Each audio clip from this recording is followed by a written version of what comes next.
오늘 우리가 읽은 본문 말씀 고린도후서 4장 7절부터 15절 말씀을 중심으로 해서 예수의 생명이 나타나게 하라라고 하는 제목으로 함께 은혜를 나누고자 합니다. 어렸을 때의 이야기를 잠깐 하겠습니다. 어렸을 때는 대부분 형제들하고 많이 싸우죠. 그래서 저는 바로 위 형과 좀 많이 싸우기도 했습니다. 뭐 바로 위니까 서로 다투고 그런 거죠. 3살 차이인데 제가 막 대들기도 하고 막 그랬던 것 같아요. 근데 늘 우리 어머님이 우리를 불러놓고 하는 말씀이 있었습니다. 그것도 아직도 이렇게 기억이 나는데 참 이해할 수 없는 말을 하셨어요. 지는 게 이기는 거다. 지는 게 이기는 거다. 근데 제 어린 마음에 그 말은 도저히 이해가 안 되는 거예요. 어떻게 지는 게 이기는 거야? 이겨야 이기는 거지. 그래서 형을 이기려고 하는데 참 그게 안 됐어요. 그래서 나중에 보면 그게 참 맞는 말이라고 생각이 돼요. 근데 교회에서 이렇게 또 말씀을 듣고 또 성경을 보면 또 이해가 안 되는 게 있어요. 죽어야 산다 하는 거예요. 죽으면 어떻게 살아갈 수 있느냐? 참 신앙생활 하는데 이게 참 어려움입니다. 죽으면 산다? 또 말씀을 보면 손해보는 것이 이익이다. 이런 말은 도저히 우리가 일상적인 그런 일반 상식으로는 도저히 맞지가 않아요. 근데 성경은 늘 그렇게 말씀하고 있습니다. 그래서 우리 복음성가 중에도 그런 찬양이 있죠. 생명이 생명을 낳고 또 죽어야 다시 사는 그런 찬양이 있잖아요. 죽어야 다시 산다. 오늘 본문 말씀에서도 생명력이 나타나게 하라. 오늘 제목이 그렇게 정해져 있지만 본문 말씀에 보면 사도 바울은 자기는 늘 죽어요. 나는 죽어. 근데 그 죽음을 통해서 많은 사람들에게 복음이 전파돼요. 이 죽는다는 것은 예수님의 그 십자가를 지는 거죠. 자기의 주어진 십자가를 지는 거죠. 한마디로 말하면 손해를 보고 내가 더 희생하고 내가 섬기는 모습이죠. 사도 바울은 이 고린도 교회를 1년 반에 걸쳐서 아주 힘을 기울여서 교회를 세웠습니다. 근데 이 고린도 교회가 바울을 의심했어요. 사도권을 의심하고 그 정말 사도가 맞냐? 바울이 전하는 저 복음이 맞냐? 믿으면 예수님을 믿으면 구원받는다는 게 이게 맞냐? 또 거짓 사도들이 자꾸만 바울에 대해서 거짓으로 이렇게 얘기를 하기 때문에 참 교회가 바울을 의심했었어요. 근데 교회가 바울을 의심하면 바울 스스로가 세운 교회인데, 바울이 세운 교회인데 자기를 의심하면 얼마나 상심이 되겠어요? 낙심이 되겠어요? 근데 바울은 뭐라고 그러냐면 나는 낙심하지 않는다. 네. 하나님이 함께 하셔서 분명히 회복시켜 주시기 때문에 그렇다. 그런 것을 오늘 본문 말씀에서 이제 이야기하고 있습니다. 여러분, 오늘날 우리들도 직분을 맡아서 봉사하다가 보면 좀 오해와 비난을 받을 수도 있습니다. 특별히 남달리 봉사하시는 분들, 열심을 내서 봉사하시는 분들이 더 이런 경우를 당하기도 합니다. 그래도 우리는 낙심하지 말아야 한다. 왜냐? 우리가 계속 충성스럽게 직분을 감당하다 보면 우리 손을 들어주실 때가 있다. 누가요? 우리 하나님께서 우리 손을 번쩍 들어주셔서 네가 승리했다 라고 이렇게 들어주실 때가 있다는 거예요. 오늘 본문 말씀도 바울도 그렇습니다. 바울 자신은 그렇게 자기를 드러내놓고 싶지 않아요. 자기는 늘 뒤에서 섬기고 오직 예수님만을 높이려고 그렇게 많이 했어요. 오늘 7절 말씀을 한번 보시길 바랍니다. 7절 시작. 이 보배를 질그릇에 가졌으니 이는 심히 큰 능력은 하나님께 있고 우리에게 있지 아니함이라. 여기서 질그릇은 바로 자신을 가리킵니다. 바울 자신.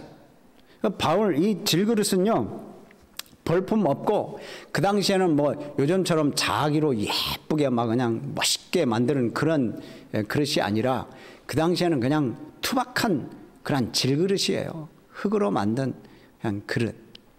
삐뚤빼뚤도 하고 뭐 이런 질그릇은 깨지기도 쉽고 볼품도 없고 가치도 없는 그런 그릇입니다. 그 자기 자신을 그렇게 표현을 해요. 그리고 자기는 그렇게 볼품없고 연약하다. 그런데 그 질그릇 안에 뭐가 있어요? 보배를 담았어요.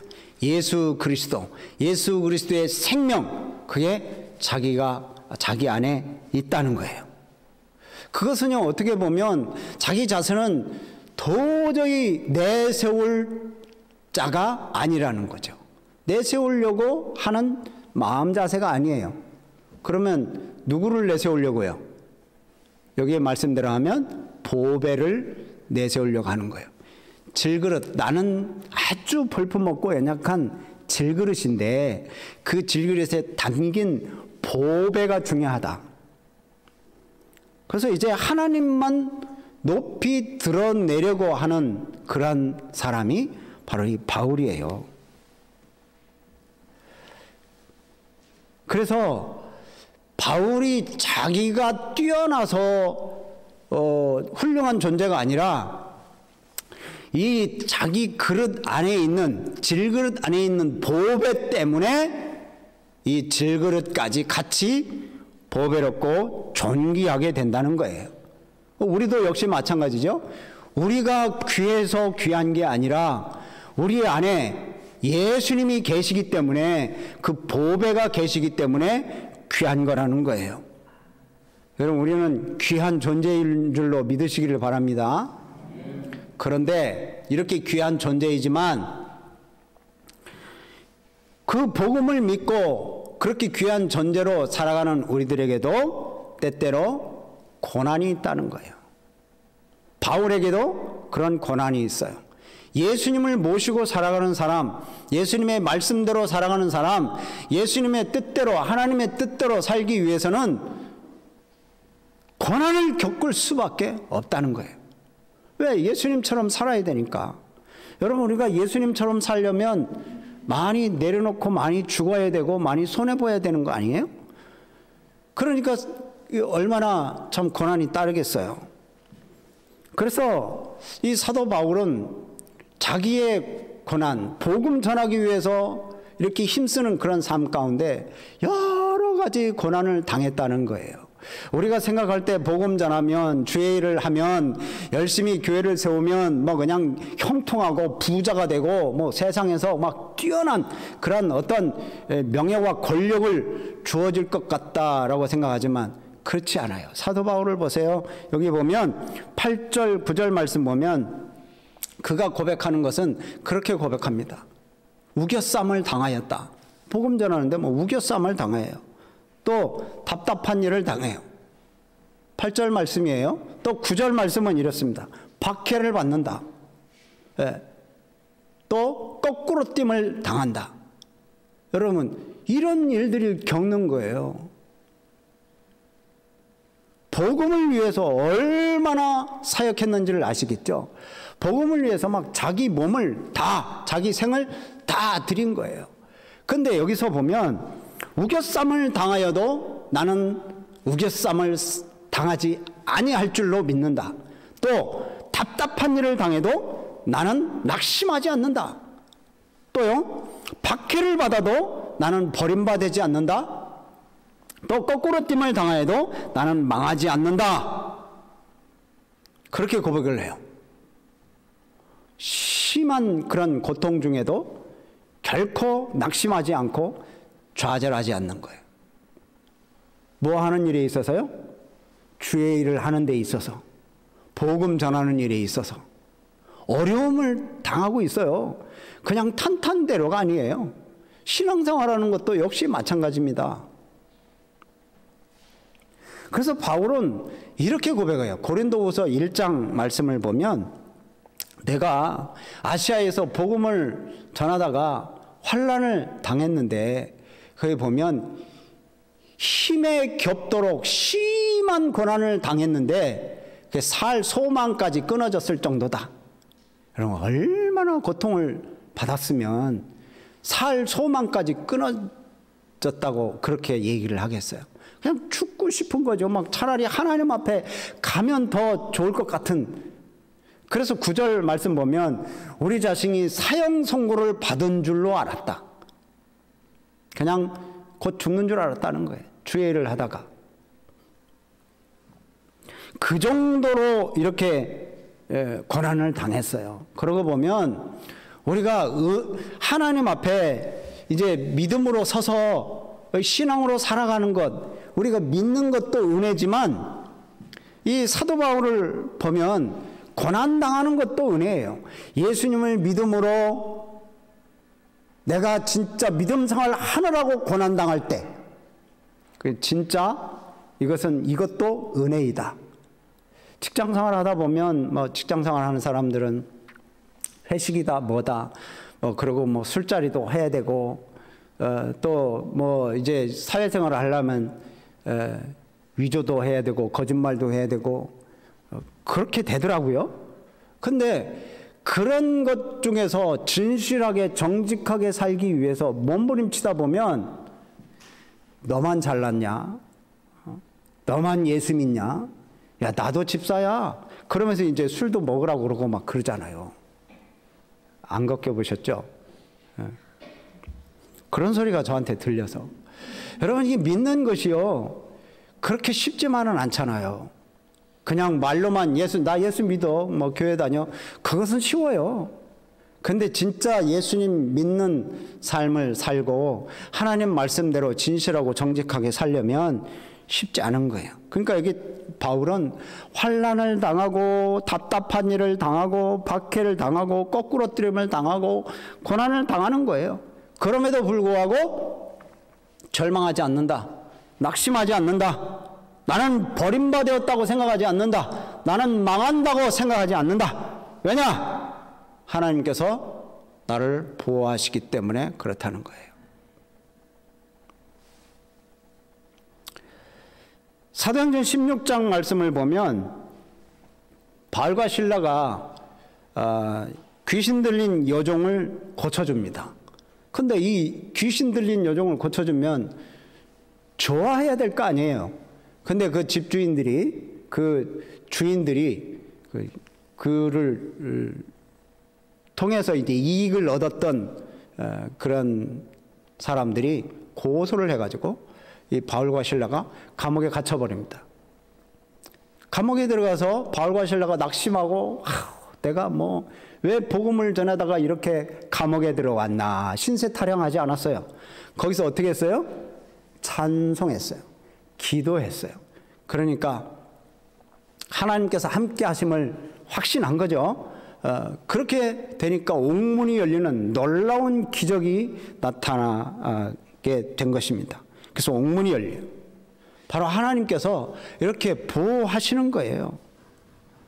그렇기 때문에 사도 바울이 우겨쌈을 당해도 답답한 일을 당해도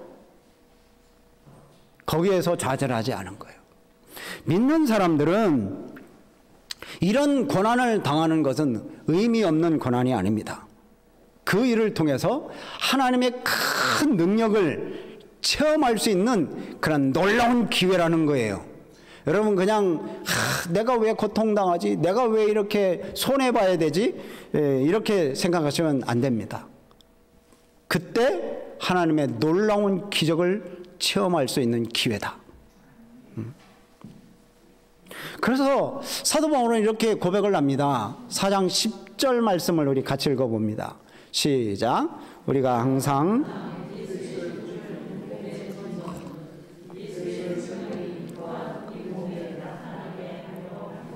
예. 그래서 사도 바울은 그렇게 항상 우리가 예수의 짐을 짊어진다. 항상. 어떤 때만 그러는 게 아니라 항상 그런다는 거, 항상. 항상 예수의 죽음을 내 몸에 짊어진다.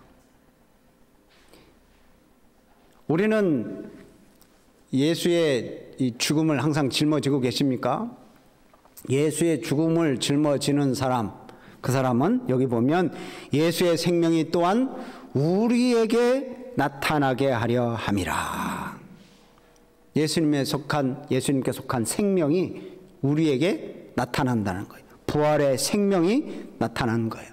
누구든지 그리스도와 함께 십자가에 못 박히면 그냥 죽음으로 끝나는 게 아니고 예수님이 다시 산 것처럼 우리들도 다시 살아나는 그런 놀라운 은혜가 우리에게 있다. 그래서 주님과 함께 영원히 왕노릇한다. 이게 성경 말씀이잖아요. 그래서 이 이야기를 또 합니다. 11절 말씀을 또 보세요. 자, 시작. 우리가 살아있는 자가 항상 예수를 위하여 죽음에 넘겨짐은 예수의 생명이 또한 우리 죽을 육체에 나타나게 하려 함이라. 아멘. 예. 자, 죽음에 넘겨지는 것은 예수의 생명이 우리에게 나타난다. 우리 죽었다고 죽은 게 아니라는 거예요. 죽으면 끝이다. 아니에요. 분명히 예수의 생명이, 부활하신 예수 그리스도의 생명이 우리에게 있다 하는 거예요. 이거 잘 안 믿겨지죠? 이 세상에서 죽으면 내가 다시 살아난다. 그것은 정말 예수 믿는 사람만이 이게 들려지는 소리입니다.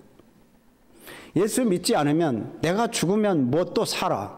죽으면 끝이지. 이렇게 얘기하죠. 또 우리의 생활에서도 역시 마찬가지입니다. 이때 당시에 로마에 잔인한 경기가 있었어요.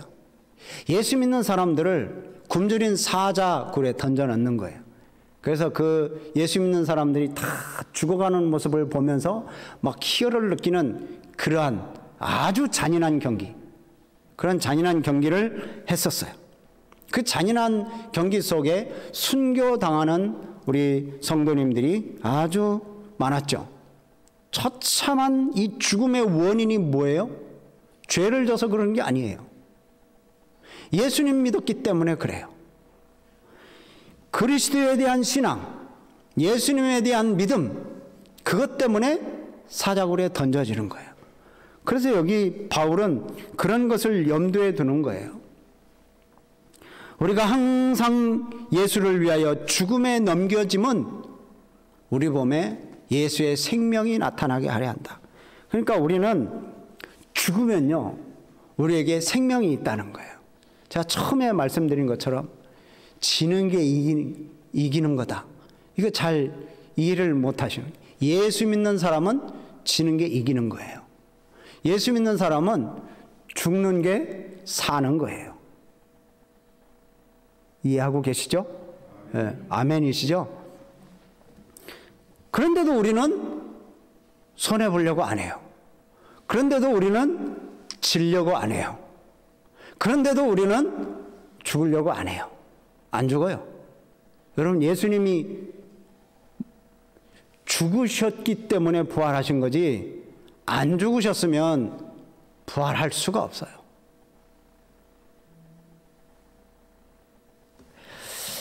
우리가 주님의 몸된 교회를 위해서 봉사하고 희생하고 전도하다가 고난당하는 사람에게 그리스도의 생명이 막 나타나는 거예요. 나에게 나타나요, 우선. 오늘 말씀드리고 싶은 것은 우리가 이렇게 예수님 때문에 살아가고 예수님 때문에 손해보고 예수님 때문에 내가 죽어갈 때, 그렇게 할 때 나에게 예수님의 생명이 나타나요. 그러니까 어쩌면 이 고통의 길은 죽음을 각오하는 길인지도 몰라요. 이 예수님처럼 생명력을 나타내려고 하면 어쩌면 우리는 손해봐야만 돼요. 예수님 때문에 우리는 생각지도 않았던 심한 고난을 맛볼 수도 있어요. 가난을 맛볼 수도 있어요. 고통을 맛볼 수도 있어요.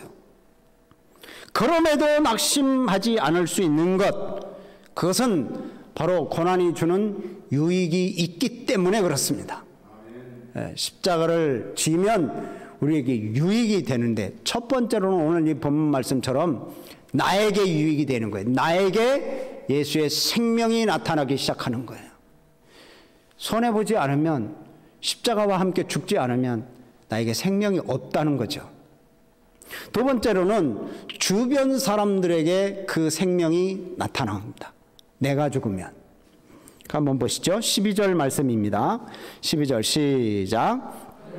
사망은 우리 안에 역사하고 생명은 너희 안에서 역사하느니라. 이 바울과 디모데가 이 고린도 교회 성도들을 위해서 그렇게 예수님처럼 살고 그 극한 고난과 그 핍박을 당하였는데 거기에는 목적이 있어요. 왜 그렇게 극한 고난과 핍박을 받았느냐? 성도들을 살리기 위해서 그러는 거예요. 주변 사람을 살리기 위해서. 여기 보면 그런즉 사망은 우리 안에 역사한다. 사망, 죽음, 그건 내가 죽는다. 내가. 우리는 늘 죽는다는 거야. 그런데 우리 안에는 사망이 역사하지만 내가 죽음으로, 그 다음 뭐예요? 생명은 누구 안에 역사하느니라? 너희 안에 역사하느니라. 그러니까 이 말은 뭐냐면, 나는 끊임없이 죽고 있지만 내 안에 나타난 예수의 생명은 너에게 유익을 위해 역사한다. 이런 말씀이죠. 여러분, 참 멋진 말 아니에요?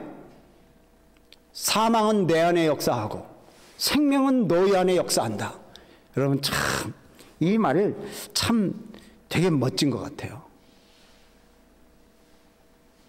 근데 이것을 멋지다고만 생각하고 그냥 슬쩍 넘어가면 안 됩니다. 진짜 우리 안에 사망이 역사하는지, 우리 안에 역사하는지, 내가 죽고 있는지 한번 되돌아보셔야 됩니다. 죽지 않으면, 우리가 내려놓지 않으면 절대 생명력이 없습니다. 다른 사람 안에 생명이 역사하지 않는다는 얘기예요. 여러분, 혹 우리 안에 예수님 때문에 고난이나 어려움을 겪고 계십니까? 복음을 위해서 수고하고 계십니까? 그 수고 때문에 나는 피곤하고 초죽음 상태까지 몰고 올 수도 있습니다. 나는 손해보고 생활에 불편을 겪을 수도 있습니다. 그러나 그것 때문에 성도들에게나 주변 사람들에게 생명수가 된다는 거예요. 예수님을 쫓아 살고 있는 사람들에게 어려움이 따르죠. 만약에 예수 믿는다, 난 예수 잘 믿으려고 하는데 핍박과 어려움이 전혀 없다, 그러면 예수님이나 복음과 거의 관계없는 삶을 산다고 보시면 됩니다. 왜냐? 우리의 섬김, 고난, 그것이 없으니까 부활이 없는 거예요. 다시 생명이 없는 거예요. 그러나 우리가 정말 어려움과 고난이 있다면 생명의 역사를 기대해도 됩니다. 바로 그것을 통해서 불신자들이 생명을 얻을 수 있기 때문에 그래요. 예수 안 믿는 사람들이 우리의 양보, 우리의 좀 배려, 우리의 좀 손해, 내가 지는 십자가, 그것 때문에 예수 안 믿는 사람들이, 야, 저 예수 믿는 사람 대단하네, 나도 예수 믿고 싶다, 그런 마음이 좀 들어야 될 게 아니에요. 그래서 요한복음 12장 24절에 이렇게 말씀합니다. 여러분 한번 보시죠. 같이 읽어봅니다. 너무 잘하는 말씀이죠. 시작. 진실로 진실로 너에게 이르노니 한 알의 밀이 땅에 떨어져 죽지 아니하면 한 알 그대로 있고 죽으면 많은 열매를 맺느니라. 아멘. 한 알의 밀이 땅에 떨어져 죽지 아니하면 하늘 그대로 있다. 근데 죽으면 그게 뿌리로 영양분이 다 가고 순으로 영양분이 다 가고, 그래서 이 하늘의 씨앗은 완전히 죽어버리지만 그걸 통해서 수많은 열매들을 맺게 되는 거 우리는 알잖아요. 그러니까 여기 마찬가지입니다. 바울과 디모데가 고린도 교회를 위해서 수고하고 헌신하는 그것을 통해서 교회가 살아나는 거예요. 우리 교회도 역시 마찬가지입니다. 복음을 위해서 희생하면 주변의 사람들이, 주변의 모든 사람들에게 생명을 나눌 수 있는 거예요. 그 사람들을 생명의 자리로 나오게 할 수 있는 거예요. 그래서 교회가 예수의 생명을 나타내려면 교회의 기득권을 좀 내려놔야 됩니다. 교회는 나만의 안식, 나만의 즐거움을 주는 곳이 아닙니다. 나만 편하려고 교회에 있는 게 아니에요. 나만 구원받으려고 교회가 있는 게 아니에요. 우리의 시간을 내어주면 우리의 시간은 좀 쪼들릴 수 있겠지만 주변 사람들이 여유가 있습니다. 우리도 그렇잖아요. 개인적으로도 내가 좀 희생하면 다른 사람들이 편하고 좋고 맛있고 즐겁고 그런 삶을 살 수 있잖아요. 우리의 공간을 좀 내어주면, 예를 들면 1층 식당이라든지 이렇게 내어주면 사람들이 공간을 많이 찾는 사람들이 많아요. 그런 공간 일주일 동안 뭐 우리 쓰지도 않잖아요. 주일날 이제 밥 먹을 때 많이 필요했고. 그런 공간들을 내어주면 우리는 좀 불편할 수 있어요. 내 마음대로 못 쓰니까. 그런데 다른 모든 사람들에게 행복을 주는 거예요. 여러분, 우리가 사랑을 베풀면 우리는 좀 피곤하겠지만 주변 사람들은 활력이 넘칩니다. 여러분, 이게 사랑 아니에요? 우리 교회가 이런 죽어가는 그런 모습, 죽어간다고 해서 죽는 게 아니라는 거예요. 그러니까 오늘 사도 바울이 얘기하는 것처럼 나는 끊임없이 죽고 있지만, 나는 끊임없이 너희를 위하여 죽고 있지만 내 안에 나타난 예수의 생명은 너희의 유익을 위해서 너희 안에 역사한다. 이런 고백을 우리가 할 수 있어야 됩니다. 나는 너희를 위하여 끊임없이 죽는다. 그 다음에 마지막으로 이제 이 십자가를 지면 우리가 좀 뒤로 물러서면 그것을 통해서 하나님께 영광이 됩니다. 마지막 절 한번 읽어보시죠. 마지막 절 시작. 이는 모든 것이 너희를 위함이니 많은 사람의 감사로 말미암아 은혜가 더하여 넘쳐서 하나님께 영광을 돌리게 하려 함이라. 아멘. 이 바울은 바로 그런 거예요. 교회를 위해서 자기가 받는 핍박, 자기가 받는 어려움, 곤란, 그런 거 감당할 수 있다. 왜요? 이렇게 하면 내가 죽는 것 같아도 주님이 나를 다시 살린다. 14절 말씀입니다. 예수를 다시 살리신 이가 예수와 함께 우리도 어떻게 해요? 다시 살리사 너희와 함께 그 앞에 서게 하실 줄을 아노라. 분명히 우리를 살리실 줄로 나는 안다. 우리가 손해본다고 손해본 그대로 놔두시는 하나님이 아니다. 내가 죽었다고 그냥 죽은 채로 놔두시는 하나님이 절대 아니다. 그 하나님을 믿는 거죠. 예수님을 살리신 그 하나님. 그렇게 하면 이 모든 일을 위하여, 너희를 위함이다. 아까 우리가 본문 말씀 봤던 것처럼 이 모든 것이 너희를 위해 한다는 거예요. 너희를. 자기를 위해 하는 게 아니에요. 이웃을 위해 하는 거예요. 그러니까 가장 첫 번째는 그 예수의 생명이 나에게 있는 거고, 그 예수의 생명이 나한테 넘쳐 흘러서 다른 사람들에게 유익을 주는 것이고, 그렇게 되면 15절 말씀처럼 많은 사람이 감사로 하나님 앞에 은혜로 더하여 넘쳐서 결국은 어떻게 해요? 하나님께 영광이 되게 한다. 영광이 돌린다. 바울이 하는 얘기는 바로 그거예요. 내가 왜 손해보고, 내가 왜 고난을 당하고, 내가 왜 이 복음을 전하는 줄 아냐? 그것은 당신들을 위함이다. 나의 고난을 통해서 하나님의 은혜가 여러분들에게 임하면 많은 사람들이 감사하면서 하나님께 영광을 돌릴 수 있기 때문이다. 그러는 거예요. 여러분, 우리 모습을 한번 살펴보시길 바랍니다. 예수님 때문에 고난받는 것은 정말 교회나 다른 성도들의 유익을 위해서 임을 여러분 기억해야 할 것입니다. 우리는 조금만 손해본다고 생각하시고 신앙생활 하시길 바랍니다.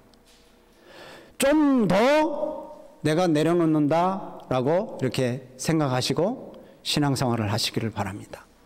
내 것 챙기려고, 내 주장하려고 그러지 마시고 조금만 내려놓으면 그 희생이 엄청 크게 느껴집니다. 그리고 그 희생을 통해서 교회는 영광을 얻고 주변 사람들은 행복하고 그리고 교회는 바르게 성장할 수 있습니다. 말씀을 맺습니다. 내가 복음 때문에 섬기고 헌신함으로 고난을 받으면 나에게 예수의 생명이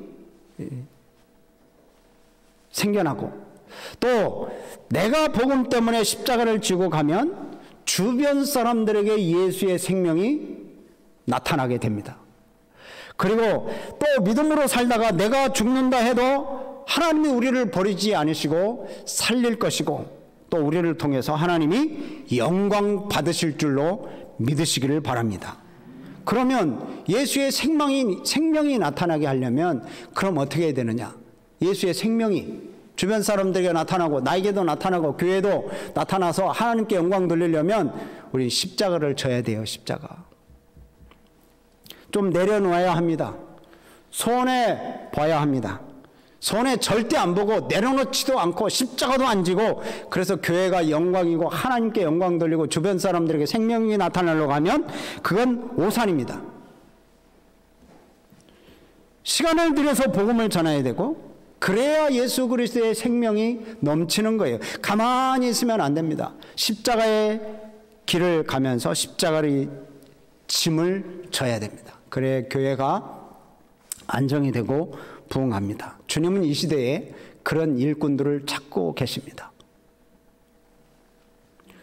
하나님께 영광이 될 수 있도록 희생과 수고를 아끼지 않는 우리 성도님들이 되셔서 가정이 살아나고 교회가 살아나고 이 사회와 우리 나라가 예수의 생명력이 나타나는 그러한 우리 성도님들의 삶이 되시기를 주님의 이름으로 축복합니다. 아멘.